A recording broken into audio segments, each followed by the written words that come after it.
Welcome back everyone, Southend United, we are here. We're actually on the end of the season. We finished off last episode. If you didn't watch it, make sure you check it out. But basically, at this current moment in time, we are just going through a couple more training sessions, going towards that end of season kind of finish, and then we'll move on to next year, start off fresh, getting some new players, do everything like that, and hopefully be a little bit more convincing than we were this year. We got about mid-table, and yeah, that was it really. We started off. This was the big thing. Look at that. Aidan Bennett, his potential is between 91 and 94. The lowest he's ever going to be, most likely, is 91. Let's just comprehend that. I think he's the highest player I've ever had. So, yeah, basically. In the meantime, though, Joe Willock, his contract was running out. Also, it turned out Reece Nelson's contract was running out. So, we did do those negotiations. You can see them in the background. There was actually quite a few players altogether. I didn't realise that either of their contracts were running out. I think Reece Nelson was within around about a month of expiring. So, I'm surprised nobody actually tried to approach him. It may well be because of his age, because he was below 23. So, I don't actually know if you can do that. But here were the negotiations. These were actually the unsuccessful ones. It was just kind of, we were testing the waters, seeing what wages he would basically take. But don't worry, we did sort it out. We were at the end of the season. We went through all the loading screens, but we have sped it up for our benefit. At least I think I did. There we go. We were through pre-season tournament. Of course, we chose the one with the most money. It was about 2 million. Started off with the first game. Le Havre. I think that's how it goes. We managed to win that 2-0. Another training session. We put everything on Aidan Bennett. He's only 15, so we can't even call him up. But he's already a 61. We're just going to try and get him as high as possible before his 16th birthday. Then his birthday present is going to be that call-up. Excelsior. This was a quick one. 1-0. 2 games, 2 wins. I think that already put us through into the knockouts. And this was the third game. Sevilla AT. I'm guessing that was maybe, I was going to say an Argentinian one, but it might be the Sevilla B team for all I know. We drew that. And that was that. We were going through to the next one. I think this was Austria Vienna, or however we're meant to say that. I always seem to slaughter these. This was our team selection. We had quite a bit of rotation. Alfie Cooper couldn't play because he picked up a suspension in the last match. I can't remember if it was a red or an accumulation of yellows, but he couldn't play anyway. Lewis Kelly, I was talking over it at the beginning before we looked at Aidan Bennett, but we did quickly call him up. He's a youngster as well. I think he's about 16 or 17. Another right midfielder. That seems to be the influx of players that we have. He's up. He was a 64. I can't remember if he started or not, but we got into this game. They did sky that one there. We did have a chance as well. Then we brought this out here. George Griffiths, another youngster. That was actually a shot. I'm not going to deny it was a shot. It went across goal, luckily enough, and we were able to tap it in to make it 1-0.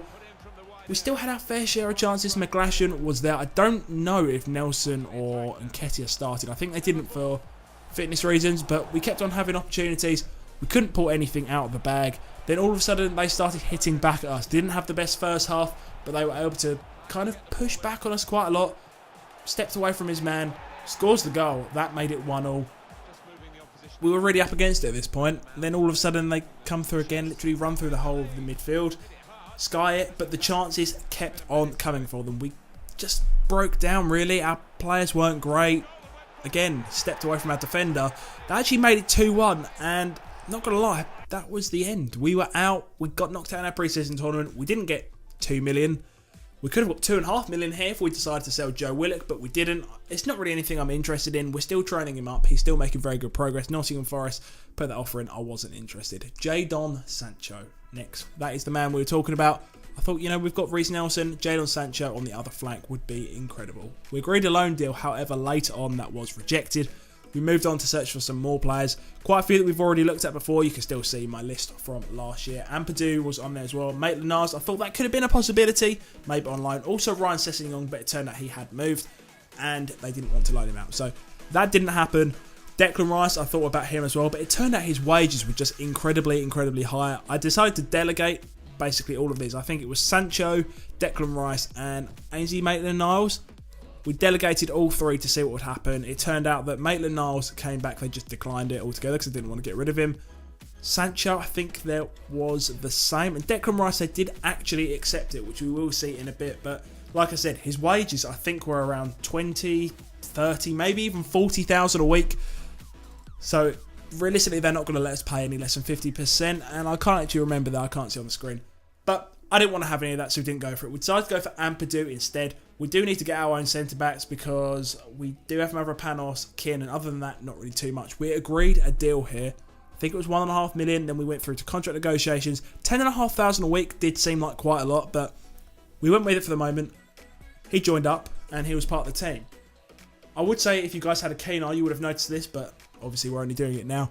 I thought we'd change a few of the squad numbers around. Reece Nelson, he's the man. We gave him the number 7 shirt. Michael Cartley ended up going to a number 6. So I'm sorry if you're Southend fans and you stick to the numbers. I've kind of messed it up a bit and changed it. Joe Willock went to an 8, and I believe Ted Smith finally I decided to make him our number 1, seeing as he has been our number 1 keeper. I'm not even sure what number Mark Oxley was.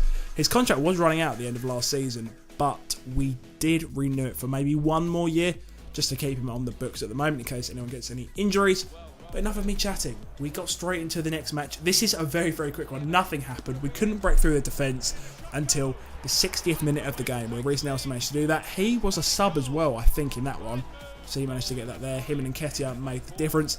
They did come back. Well, at least they tried to. Had that shot. Actually rattled the post. We got one more opportunity. Nothing came from it. And that was actually the end of the match. Yes, 3 clips. That's all we get for this one. Wasn't that great. We couldn't break through the defence. We got one chance. We took it. And that was it. We managed to win 1-0. That was a great start to our league campaign. And we're going to get onto more of it in the future. The next episode, when that comes out, you'll see I've already played it, already recorded it. You will like it a lot. So it's something to look forward to. If you did enjoy today's video, hit the like button. If you didn't like it, hit the thumbs down button. Whatever. Give me your feedback. Subscribe if you guys are new around here. Thank you all for watching, and I will see you all on the next video.